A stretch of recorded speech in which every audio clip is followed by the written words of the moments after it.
Hello guys, this is Richard and today I'm going to talk about perception and ethical issues and how these things affects our decision making. Perception simply defined as how a person sees the things around them and how they interpret that information. Everything about yourself and your perspective affects the way how you see things in life. This affects your beliefs, your attitudes, and your point of view.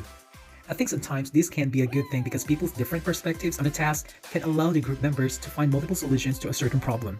However, I think sometimes it can also be negative if your perception of things begins with judgment of what it should be.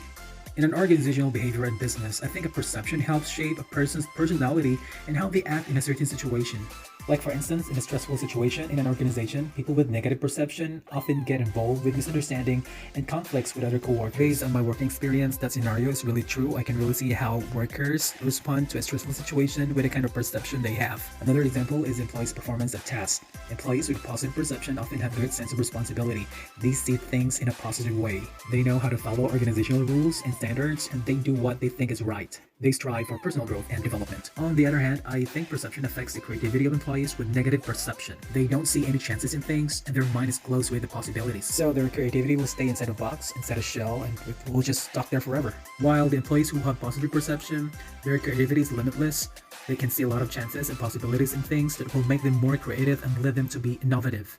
For the management theory, this follows to McGregor's X and Y theory, where X type of employee defined as employee who have a negative perception, and Y type of employee are defined as employee with positive perception. So from here, I can really tell how perception affects employees' decision making and how it influences decision making. And now let's move into how ethical issues affects decision making. So let's start with social media issue.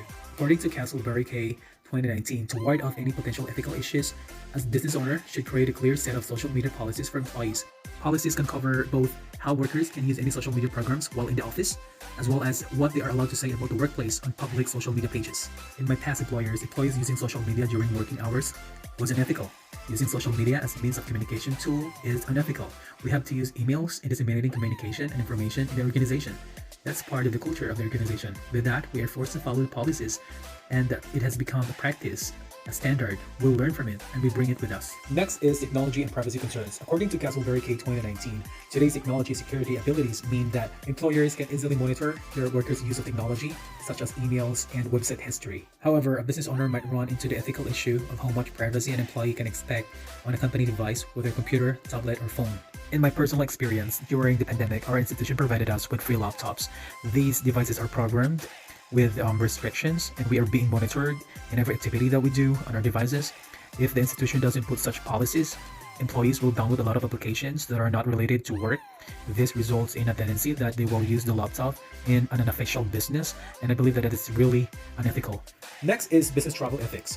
According to Castleberry K 2019, some businesses require both leadership and employees to travel on a company dime. Ethical issues can result when someone takes advantage of travel policies. This is a very common problem for the employees when they travel. They often manipulate things to take advantage of the business travel benefits, like for instance, the reimbursement of receipts from transactions not related to work and the manipulation of days of travels. As an employee, I have seen these things, and I think to stop employees abusing travel per dime, the company should impose certain business travel policies. Next is perils of employee favoritism.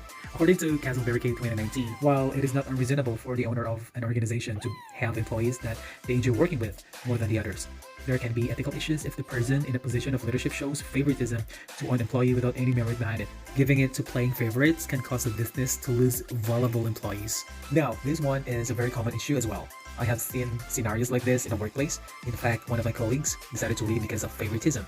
And this is something that should be addressed to reduce the risk of the rates of employee turnovers. The last one is the bad leadership behavior. According to Castleberry K 2019, sometimes it is not employee who exhibits unethical behavior, but the owner or the head of the company. Putting rules in place for employees but not following them yourself is an example of an ethical issue in a workplace. To keep your employees motivated and satisfied with their workplace, a leader should practice what he preaches and keep his own behavior ethical. Well, this is very common as well. Managers or the head of the office are the models of the company. They should possess the attributes of a perfect employee. We are not perfect, and sometimes we tend to forget those things, and this will result in unethical behavior. It is important to choose the right people for higher positions because they are the ones who will run the company. With these thoughts and personal experiences and examples shared from each issue, we can see how the organization or company crucially decide on things to be able to correct certain issues, like the creation of rules and policies. The employee's decision to work and leave the company as well, because of leadership ethical issues. This is how ethical issues affect organizational or company decision making.